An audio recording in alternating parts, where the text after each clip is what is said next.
वहीं उधर इंडिया में उस खूबसूरत रात की सुबह हो गई थी। सांझ विवान की शर्टलेस बॉडी पर अपना सिर रखे सो रही थी। उसके होंठों की छाप विवान की चेस्ट, आर्म्स और बैक पर दिख रही थी। तो वहीं सांझ के भी नेक और शोल्डर्स पर गहरे निशान थे जो उसे विवान ने ही दिए थे। उसके टॉप के सरक जाने की वजह से वो निशान दिखाई दे रहे थे। वहीं उधर झरना की जब आंखें खुली तो उसने खुद को किसी की बाहों की गिरफ्त में पाया। विहान के हाथ उसे अपनी बाहों में भरे हुए थे। झरना ने अपना सिर उठाकर ऊपर देखा तो वो विहान को देखकर शॉक्ड रह गई और उसे देखते हुए बोली, ये यहाँ कैसे? हम तो अकेले सो रहे थे, ये कब आए? खुद से बातें करते हुए झरना अचानक से विहान से दूर हो गई। उसकी हलचल करने से विहान भी उठ गया और फिर उसने झरना को देखते हुए कहा, क्या हुआ? तुम ऐसे क्यों रिएक्ट कर रही हो? उसकी बात सुनकर झरना गुस्से में तमतमाते हुए बोली, तुम तो वैसे बड़े साधु संत बनते हो और यहाँ सोई हुई अकेली लड़की का फायदा उठाने आ गए। फायदा? विहान ने अपनी आंखें खोलते हुए कहा और उठकर बैठ गया। उसने सामने बैठी लड़की को देखा जो उसका फायदा उठाने से पहले एक बार भी नहीं सोचती, और आज ये लड़की उसे ब्लेम कर रही है कि उसने उसका फायदा उठाया है। फिर झरना उसके ऊपर चढ़ते हुए बोली, बताओ क्या किया तुमने कल पूरी रात मेरे साथ? कहीं तुमने मेरा रेप तो नहीं किया?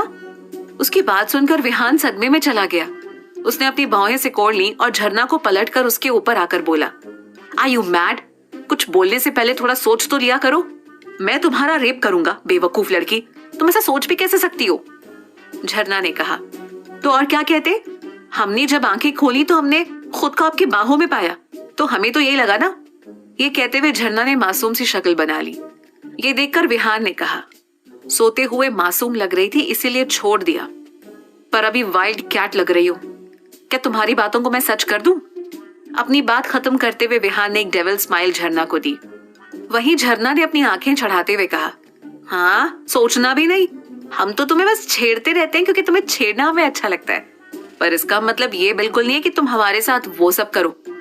फिर विहान ने उसकी बात का जवाब देते हुए कहा, तुम्हें मुझे छेड़ना अच्छा लगता है, तुम जानबूझकर शेर के मुंह में हाथ डालती हो। कभी सोचा है किसी दिन इस शेर का मूड चेंज हो गया तो वो तुम्हारे साथ क्या करेगा? ये बोलते हुए विहान ने फिर उसे एक डेविल स्माइल दी, जिसे देखकर झरना डर गई और बोली, नहीं, तुम ऐसा नहीं कर सकते हमारे साथ, मैं ऐसा ही करूंगा। अपनी बात खत्म करके विहान अपने और झरना के बीच के सारे फासले मिटाते हुए उसे प्यार करने लगा। उसकी घुटी घुटी आवाज कुछ देर तक निकली और फिर वो एकदम से शांत हो गई। वहीं दूसरी तरफ वैसे तो रचित भी झील के रूम में ही सो गया था, पर जब उसकी आंखें खुली तो वो झील से दूर हो गया और उसके जागने से पहले ही वहां से भाग जाने की सोचने लगा, क्योंकि वो जानता था कि अगर वो झील के जागने तक वहां रुका तो झील पक्का उसे कच्चा चबा जाएगी। इसीलिए रचित ने जल्दी जल्दी अपनी शर्ट पहनी, जो रात में उसने कब अपने शरीर से अलग कर दी थी उसे जरा भी होश नहीं था। उसने शर्ट पहनकर अपने बाल ठीक करते हुए झील को एक नजर देखा, जो सोते हुए एक मासूम राजकुमारी लग रही थी। वो झील के होठों को धीरे से छूकर रूम से बाहर आ गया। रूहान और ऋचा जल्दी उठ गए थे, तो दोनों बातें करते हुए कॉफी का कप हाथ में लिए अपना क्वालिटी टाइम एक दूसरे के साथ स्पेंड कर रहे थे। इतनी सुबह कोई नहीं उठता तो इसका फायदा दोनों अच्छे से उठा रहे थे। दोनों उसी फ्लोर के कॉरिडोर की बालकनी में खड़े थे। बातें करते हुए जब रूहान की नजर दूसरी तरफ गई तो उसने रचित को झील के रूम से निकलते देखकर ऋचा से कहा, ये तुम्हारा भाई है ना? रूहान के कहने पर ऋचा ने उस ओर देखा और फिर रचित को देखते हुए बोली, हाँ, ये तो भाई ही है, पर भाई झील के रूम से क्यों निकल रहे, वो भी इतनी सुबह? वहीं रचित जल्दी से अपने रूम में चला गया। अभी भी रूहान और ऋचा की नजरें उसी पर थीं। इससे पहले कि वो नजरें दूसरी तरफ करते तभी विहान झरना के रूम से निकला और अपने रूम में चला गया। रूहान ये सब देखकर मुस्कुराने लगा, पर ऋचा और कंफ्यूज हो गई। उसने फिर से खुद से कहा, अब विहान भाई झरना के रूम से क्यों निकले? ऋचा ने यह सवाल किया ही था कि तभी सांझ विवान के रूम से निकलकर अपने रूम में गई। सांझ ने एक हाथ से अपने सिर को पकड़ा हुआ था। जहां ऋचा की कंफ्यूजन बढ़ गई थी तो वहीं रूहान ने चिढ़ते हुए मन ही मन खुद से कहा, सारे मजे तो मेरे इन सालों के हैं, साले खुलेआम बिना डरे रोमांस कर रहे हैं और मुझे अकेले 2 मिनट भी ऋचा से बात नहीं करने देते। मेरे सारे साले एक से बढ़कर एक कमीने। रूहान को जितनी गालियां आती थी वो सब उसने अपने तीनों सालों को दे डाली थी। उसने कॉफी के एक कप से एक सिप ली और ऋचा को एक नजर देखते हुए कहा, सीखो अपने नयाश भाइयों से जिन पर आशिकी हर समय सवार रहती है। ये बोलते हुए रूहान अपने रूम में चला गया। ऋचा वहीं खड़ी होकर सोचने लगी, फिर उसने धीरे से कहा, नहीं, मेरे भाई ऐसे नहीं है, पर जो अभी मैंने देखा मैं उसे झुटला भी नहीं सकती। क्या सच में मेरे भाई ऐसे हैं? उधर रुद्राक्ष और जोरावर दोनों एक दूसरे के आमने सामने बैठे थे। जोरावर ने रुद्राक्ष को विवान की उस तक पहुंचाई गई एक एक बात बता दी। उसकी पूरी बात सुनकर रुद्राक्ष ने गुस्से में अपनी मुट्ठी को भींचते हुए कहा, अबे साले, जिस सांप को कुचलकर बचपन में ही मार देना चाहिए था तूने उस सांप को दूध पिलाकर बड़ा कर दिया। मैं उसकी ताकत कम करने में लगा था और तू है कि उसकी ताकत बढ़ाने में लगा था। उसी के दम पर तो इतनी बड़ी बड़ी बातें कर रहा था ना, इतना उछल रहा था ना। चला गया ना अब वो तुझे लात मारकर। रुद्राक्ष अभी बोल ही रहा था कि तभी उसकी बात काटकर जोरावर ने कहा, रुद्राक्ष, मैं सुन रहा हूं, इसका ये मतलब नहीं है कि तू कुछ भी बोलेगा। मैंने एक अनाथ को पाला था, उसे अपना हथियार बनाया था। मुझे क्या पता था कि वो एक दिन बड़ा होकर मेरा ही दुश्मन निकलेगा। जोरावर ने गुस्से में अपने दांत पीसते हुए ये कहा। वहीं उसकी बात सुनकर रुद्राक्ष ने कहा, अब तू कुछ नहीं करेगा, अब तू बैठकर बस तमाशा देखेगा। अब जो होगा वो मैं करूंगा। फिर सोचते हुए रुद्राक्ष ने मन ही मन खुद से कहा, तो दक्ष ने जिसके बारे में बताया था वो कियान ओबरॉय का दूसरा बेटा विवान था। नो प्रॉब्लम, पहले एक मरने वाला था, अब दोनों पिल्ले साथ में मरेंगे। खुद से बात करके वो तिरछा मुस्कुराया। वहीं उधर मुंबई में विहान ने झरना को कुछ पेपर्स दिए तो उन पेपर्स को लेते हुए झरना ने कहा, ये किस चीज के पेपर्स हैं? विहान बोला, खुद ही देख लो। झरना ने एक सरसरी नजर उन पेपर्स पर डाली तो उसकी आंखें हैरानी और खुशी के मिले जुले भाव से चमकने लगी और वो खुश होकर बोली, ये तो ऑर्फनेज के पेपर्स हैं। तुमने अभिमन्यु से ये पेपर्स ले लिए? क्या वो मान गया? विहान ने हाँ में सिर हिला दिया। तो ये देखकर झरना ने पूछा, तो फिर तुमने ये पेपर्स उससे कैसे लिए? विहान ने ना में सिर हिला दिया। तो ये देखकर झरना ने पूछा, तो फिर ये पेपर्स तुमने उससे कैसे लिए? उसके पूछने पर विहान ने कहा, डोंट वरी, मैंने कुछ भी इलीगल नहीं किया है। अभिमन्यु अब जेल में है और ऑर्फनेज पर उसका कोई राइट नहीं है। अब वहां कोई मल्टीपल कॉम्प्लेक्स नहीं बनेगा और अब अभिमन्यु की कंपनी हर महीने तुम्हारे ऑर्फनेज को एक बड़ा अमाउंट डोनेट करेगी। ये सुनकर झरना ने चौंकते हुए कहा, क्या वो सच में ऐसा करेगा?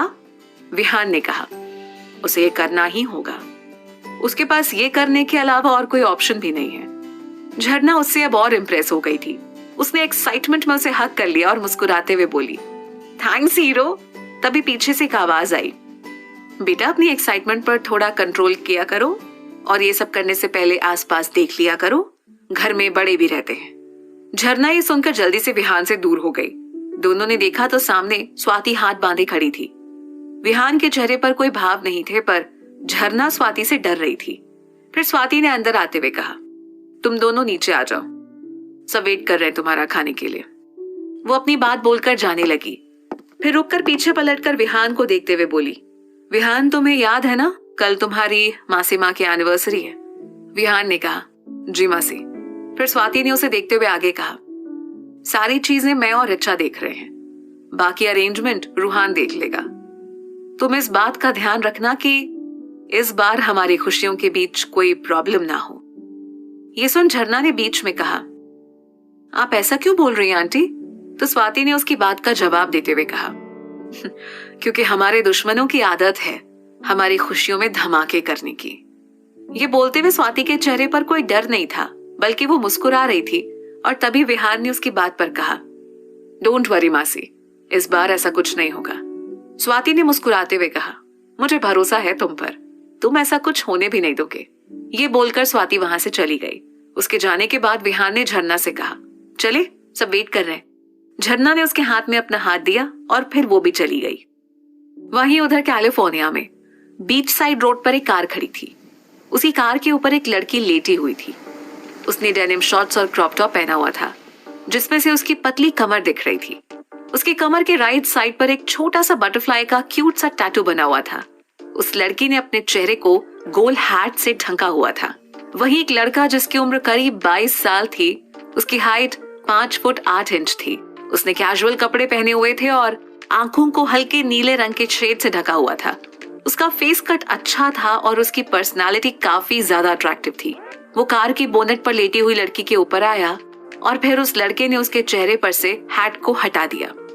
हैट के हटते ही उस लड़की ने अपनी खूबसूरत समंदर जैसी नीली आंखों को खोला और अपने ऊपर झुके उस हैंडसम चेहरे को देखा। उस लड़के ने झुककर उस लड़की के फोरहेड पर किस किया और उसके दोनों गालों को अपने होठों से छू लिया। उस लड़की ने होठों पर स्माइल लिए अपने दोनों हाथ उस लड़के की गर्दन में लपेट दिए और फिर उस लड़की के खूबसूरत अट्रैक्टिव होठों ने कहा, आई लव यू। उस लड़के ने भी उसकी झील जैसी नीली आंखों को देखते हुए कहा, आई लव यू टू कायल। ये कहते हुए उसने कायल को अपनी बाहों में भर लिया और उसके कान में धीरे से कहा, I want to love you. ये बोल वो उसकी आंखों में देखने लगा तो उसकी बात पर कायल ने कहा, नहीं आर्यन, घर चलते हैं, शाम होने वाली है। इस बात पर आर्यन ने कहा, घर जाऊंगा पर तुम्हें प्यार करने के बाद, so don't stop me and let me love you. उसकी बात पर कायल की पलकें शर्म से झुक गईं और वो पलकें झुकाए हुए मुस्कुराने लगी। उसकी स्माइल आर्यन के लिए ग्रीन सिग्नल थी। वो भी चमकती आंखों से और खिले होठों के साथ उसे देख रहा था। कायल को देखते हुए वो धीरे धीरे उसके ऊपर झुकने लगा और फिर उसके एहसास में डूबकर उसे प्यार करने लगा। कुछ देर बाद वो दोनों कार के बोनट पर एक दूसरे को बाहों में लिए बैठे थे।